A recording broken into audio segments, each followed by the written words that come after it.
say my money, stack it up, it look like I'm foreign cars, driving fast, I never done this before. Drown out my problems, let me When I've been magic. With the gang, we ball out, it can get tragic. All we got, we gon' I'm the coach. You're locked into the NFL on EA Sports. On deck, we've got what should be a great matchup between the Detroit Lions and the Minnesota Vikings. I'll be back with you again with scores around the league at halftime.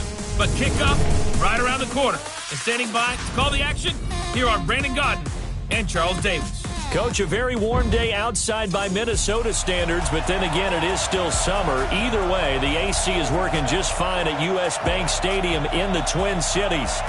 Nothing like the fanfare of introductions to an NFL game, and that was in evidence a moment ago. Fireworks, pyrotechnics, you name it. This crowd is ready as their guys get set to match up between the Detroit Lions and the Minnesota Vikings. That'll be taken in the end zone. And he'll elect not to return this one, so they'll bring it out to the 25 on the touchback. Ready? Number 20! Check, watch 54, watch 54. I'm trying to collect. On first down, Stafford here. Got a man, that's Rashard Higgins. And they get him down, but not before he takes it across the 40-yard line.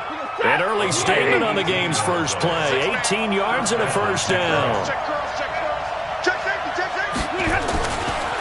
The first carry now. This is Johnson. 2 yards on the pickup there. It'll be 2nd and 8. Well, we saw him there trying to get it to the outside, trying to get to the perimeter, but not a whole lot of room there. But there's got to be one positive to that. If you keep moving laterally, creases tend to develop as the game moves on, and they can run it back inside later. And this is going to turn into another first down as the tackle is made at the Vikings' 44-yard line. From Viking territory now, they'll come up 1st and 10 at the 44-yard line. They run on first down as they get about 3. 2nd and 7 forthcoming. Eric Kendricks in on the tackle. 3 yards on that last carry. Here's 2nd and 7.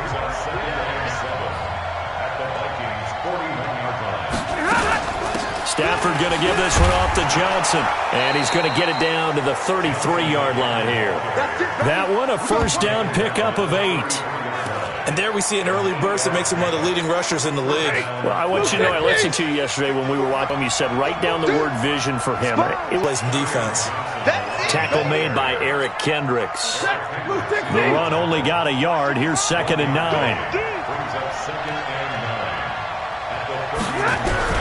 They'll try the air now with Stafford. Firing quickly here, and that's complete. Now after the completion, we're going to get a timeout, an injured player. While the training staff works on him, we'll step aside and be right back.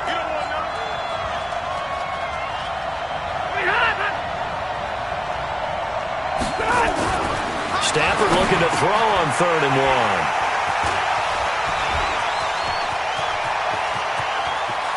And he's into the clear. The 20, 10, and he will take this one home. It's a touchdown. It was 3rd down. Defensively, they were just hoping to make a play and get off the field, get their offense on. Instead, they did one better. Pick it off, take it into the end zone. Well, they did what you said. They got off the field. They're going to have to come right back on. They're going to come right back on, but happily, right? They put the ball in the end zone. That's the way you start a game. That's the way you set the tone. So the defense creating some points, not only getting the interception, but then returning it to the end zone for the pick 6. That's fielded in the end zone. And no run back here. This will be a touchback, and it comes out to the 25-yard line. Stafford and the Lions now have it 1st and 10 at their 25-yard line.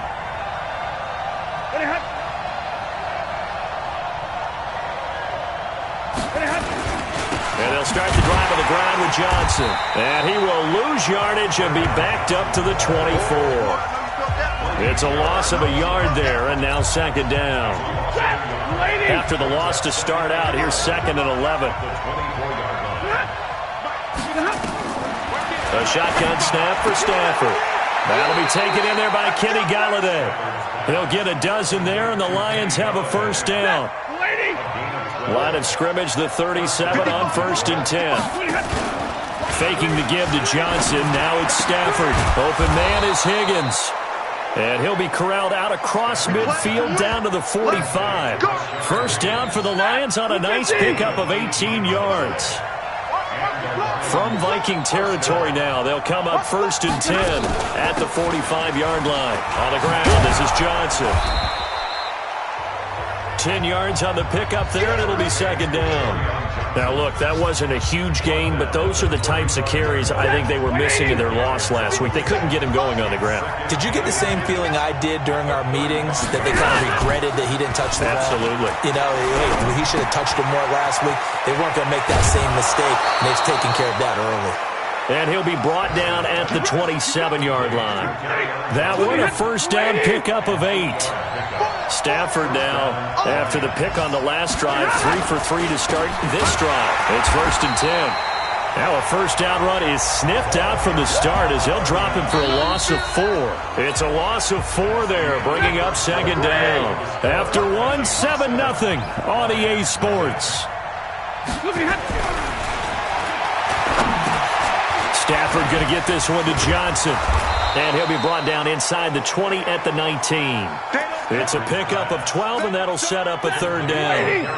Trying to keep the drive going here. This is play number 7 on 3rd and 2. And they'll let their fullback try and push the pile. Oh, this is going to depend on the spot, but it's not a very generous one. He looks to be about a yard or so short. A minimal gain there on the 8th play of the drive. Well, big man with ball met bigger man on the other side of the line. A really nice play for the defense.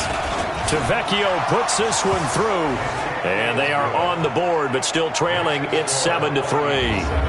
So the drive stalls out inside the 15-yard line, but they do get 3. And I've talked with enough players nowadays that when they have these types of kicks, that no one says to their guy, hey, that's just like making an extra point, piece of cake. Because the extra point is not a piece of cake anymore. But kicking a field goal from that distance, just give him confidence and let him knock it through.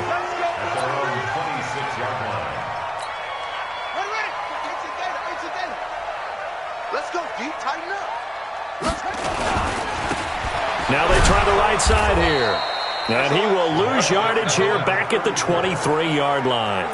That's going to wind up a loss of a full 3 yards on 1st down. I like the strategy. Extra tight ends, extra beef. They want to run the football, but that means they probably want to run it inside. If you get strung out on the perimeter, you're in peril. Yeah, we saw the result, negative yardage. 2nd and 13.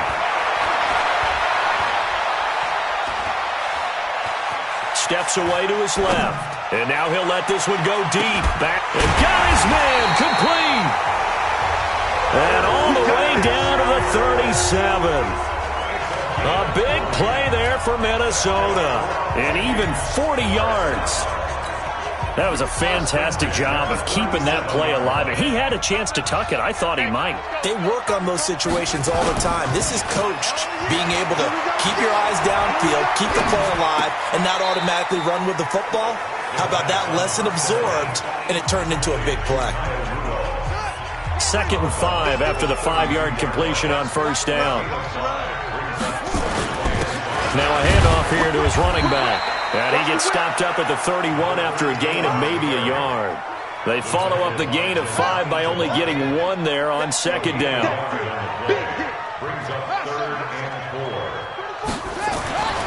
They'll look to throw here. Open man is Thielen. It's complete. And it's going to be another first down as they'll get nowhere to escape, and he goes down. A'Shawn Robinson, too much to handle that time, gets the sack.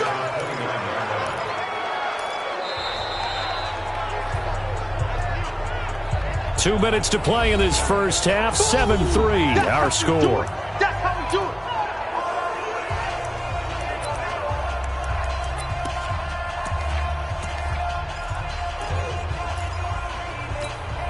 A reminder, once we hit halftime, as we do all season, we'll send it down to Jonathan Coachman in Orlando. He'll have all the stats and scores from games in progress around into heavy traffic, and it's intercepted. picked by Tracy Walker. And a big turnover there as his guys will get the football back.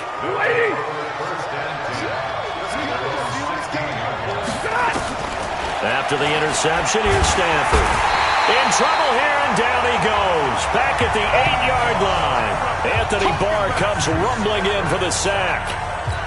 Now, we talk about players blitzing all the time. I often laugh and sometimes call it just straight-ahead pursuit.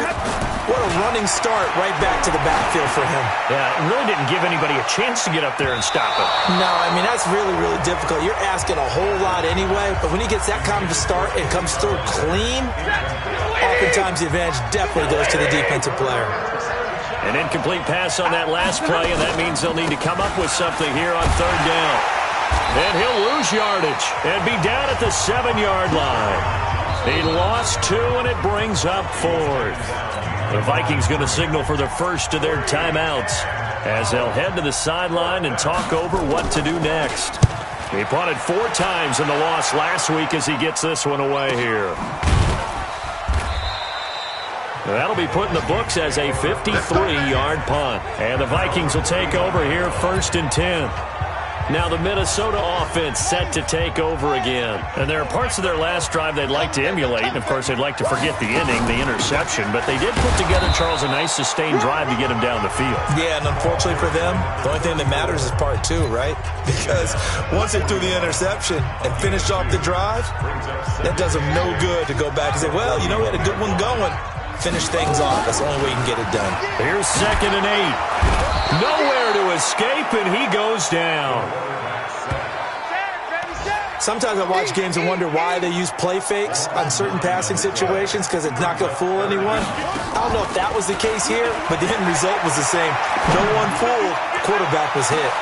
Into a double team, and it's intercepted. Darius Slay with a pick.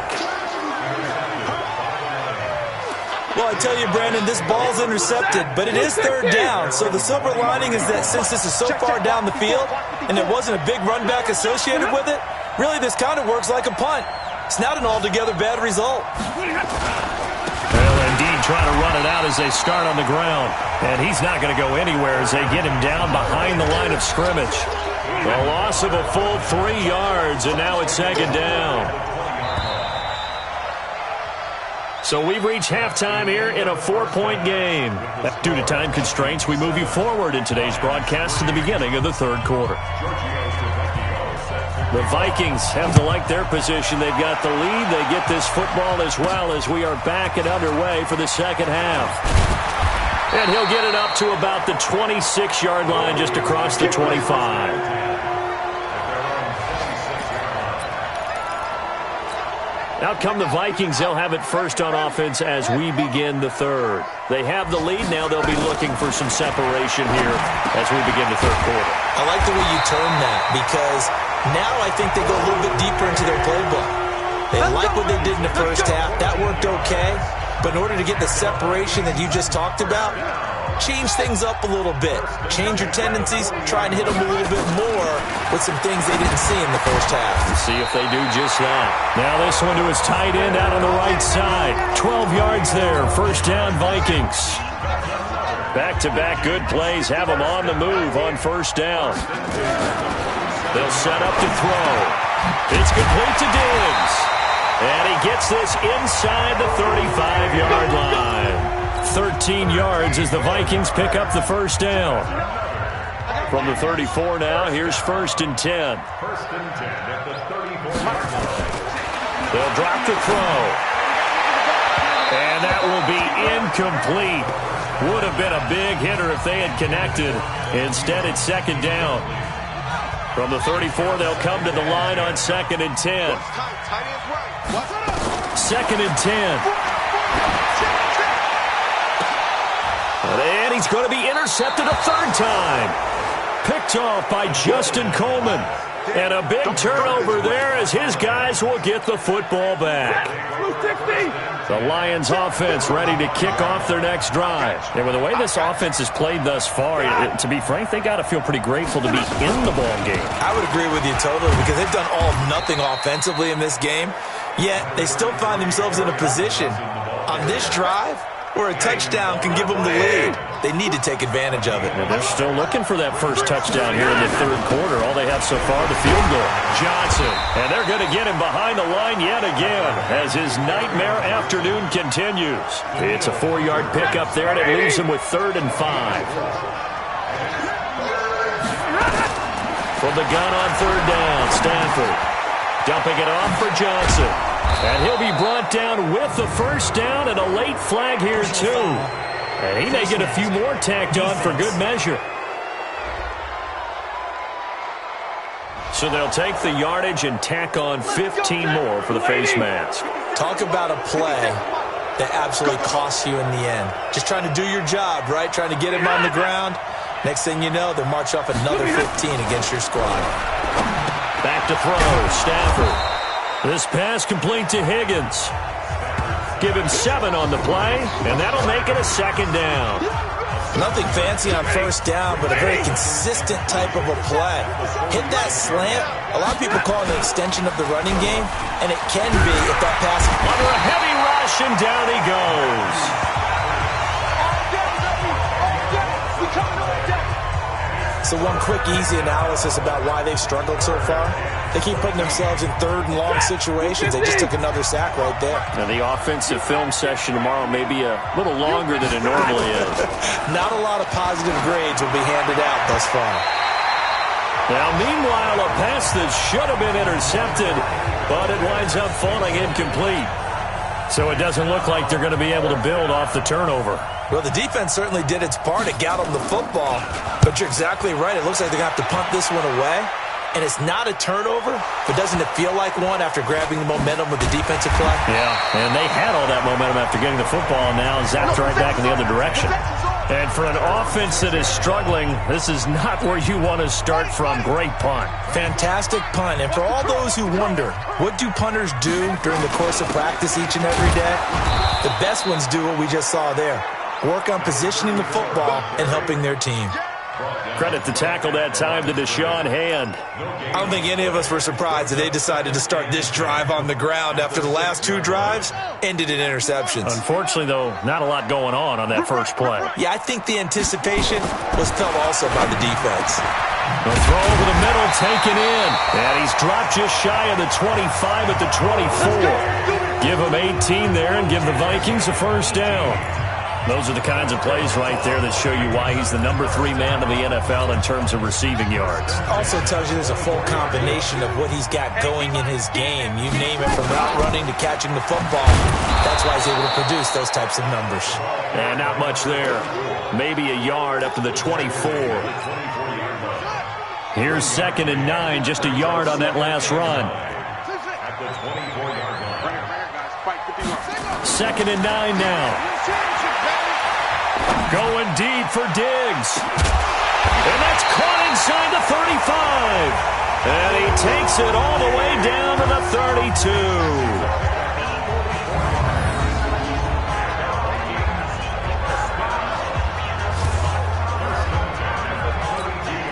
So the big play changes the complexion of things. Here's 1st and 10 just outside the 30.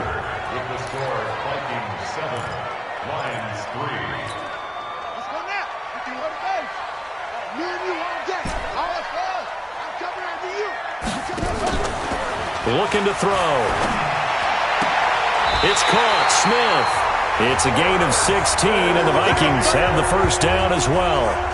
These guys are running offense like you drive. The pedal is down, stomped down. How about that? Back-to-back completions. They are rolling. So much for being conservative and running that football. And now a throw on first down there, but it's incomplete. Once you get into the red zone and the safeties have less ground to cover, you'd better be quick with your delivery. Not much space to get a ball in there. Yeah, when that field shrinks with those safeties, it's almost like there's a couple extra defenders out there, right? It certainly is. They end up taking up extra space just because there's not enough space for receivers to run through. Calling no gain on the run there, and now they'll be looking at a 3rd down. Now, obviously, that's some good work there defensively, being able to stop them and bringing up a key 3rd down. But if you're on the offensive side of the ball, there's an opportunity, because I know what defensive guys are thinking right now. Just stop them get to the ball. That means they might not be sound defensively. There could be some opportunities. And you said key third down. Highlight that word. Put it in bold. Here we go. I think a lot of people ask the same question all the time. Why do we see so many slants in the red zone? Well, the windows are tighter. Everything's more condensed. It has to be quicker, and you've got to deliver the ball on time. Your biggest worry, ball gets tipped in the air, because if that happens, then it's fair game for the defense. And he won't have the touchdown, but he will have the first down as he's tackled at the 2. So give him the first down. First and goal after a pickup of 4, and the decision to go for it pays off. So first and goal, 6 points here would go a long way toward wrapping this one up. The setup, a throw. Blitz coming, and down he goes. Well, if you're going to throw the ball on first and goal from the 2, the worst thing that should result is an incompletion for you offensively. But Brandon, this is a different type of football. Back in my day, first and goal from the 2, a lot of big people with big neck rolls, they were on the field trying to ram it into the end zone. Eluding the pressure right. And he's going to go down again.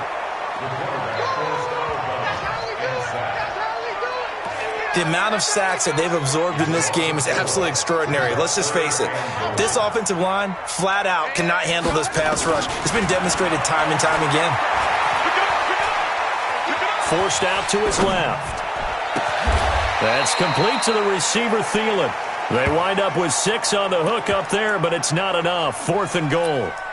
Tell you what, he's been able to put the ball in some tight spots all game long. That throw, no different. Yeah, a lot of people would call it a gutsy type of a throw. I think he looks at it as, I can do it, so it's not that big of a deal to me, and I'm going to keep firing. Now on 4th down here, that pass knocked away and incomplete. They can't hook up here on the 4th down pass attempt, and the Lions will take over. Boy, you talk about not playing it safe. Why were they going for it there, Charles? It's got to be a full evaluation of their team. Do they trust their defense in this situation? Maybe they think they've given all they can in this game and they don't have anything left. Do they not trust that the other team's quarterback is just so hot that no matter where they get the ball, they go downfield? Remember when Bill Belichick went for it in that game, right, against Indianapolis on the road, and everybody said, why'd you go for it there? I think he just thought to himself, on the other side, if they get the ball, they're going downfield anyway. He was trying to end the game right there with his own offense. As big of a play as we've had in this one so far. This is 3rd and 3. He's got his man, T.J. Hockenson. Personal foul, unnecessary roughness, defense. Well, when you're leading in the 4th quarter, that's not the penalty you want. Not at all, and now your discipline comes into question. Having poise this stage of the game, you can't have those kind of plays. Throwing on 1st down, but this one winds up to be incomplete. We have not seen a whole lot of wide-open receivers. Everything seemingly has been contested. And that's another nice job there to force an incompletion. They've been very cohesive, knowing each other's moves all game long, and they've been on the spot just about every time. And they've held them in check on the scoreboard. Only a yard there, sniffed out well defensively, and it brings up 3rd. We've got a 1-score game with inside of 2 minutes remaining. So the Lions in possession of the football as we welcome you back. And let's see what they've come up with offensively after having time to talk it over. He's back to throw. And he'll find Galladay. That's complete. And he'll be taken down, but not before he works it past the 50. They'll look to throw. Now you're right on the edge of field goal range. You've still got time, but get up to the line of scrimmage and get set. And he is out of bounds inside the 35. 1st down Lions on a pickup of 13. Stafford going to come up 1st and 10. And he's 5 for 6 now throwing the ball on this drive. Back to throw. Throwing right, and that's complete.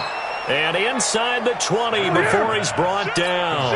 They'll get 17 that time, and the Lions have a 1st down.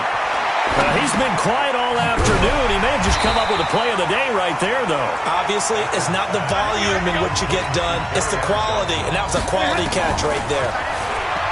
Back to throw. That's to his running back, Kerryon Johnson. And he's brought down just outside of the 10 at the 11. He'll look to throw. I'm a little surprised right here. They got and he can't get a throw off. He's taken down. What a huge play at this point in the game. The Lions will use the first of their timeouts as he'll stop it with 11 seconds remaining in the ball game.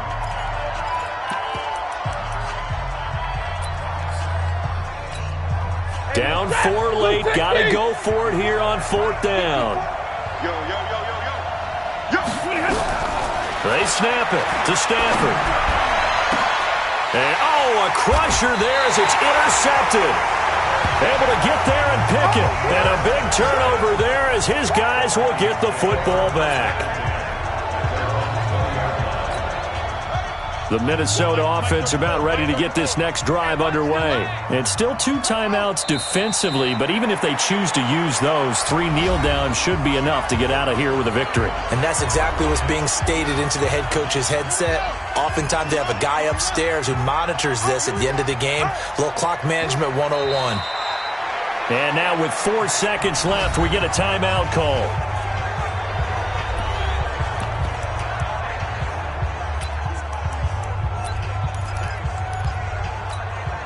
So time to start going in the other direction as they come up now 3rd and long. On play action, they'll throw. Going deep for Diggs. And it's incomplete. They're still throwing to the very end, but now this game is over.